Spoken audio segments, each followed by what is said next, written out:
Hello mga ka-idol, tara samahan nyo akong pumunta sa Divisoria ng Saudi Arabia na kung saan napakaraming murang bilihin doon. O ayan, pagpasok ko pa lang, ang dami na agad na makikitang mga bilihin, ang dami na agad tao. Tingnan nyo, may mga Pilipino, mga ibang lahi, talagang dami. So may patatas dyan, napakamura lang yan guys. Siksikan nga po dito, may kamatis.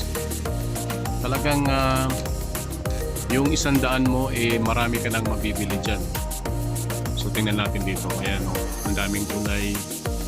Mamimili ka lang, makikipagtawaran ka lang sa mga yan. Kasi minsan nag-overprice sila. Pero kung pipilitin mo silang humingi ng tawad o mga discount, papayag ang mga yan.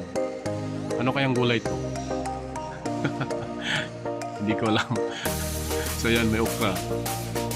May talong. Mura lang ang kilo niyan. So ayun pa, may gabi din. May breyal ang isang kilo. Makipagtawaran ka lang mga idol. Bibigay din ng mga yan. God bless.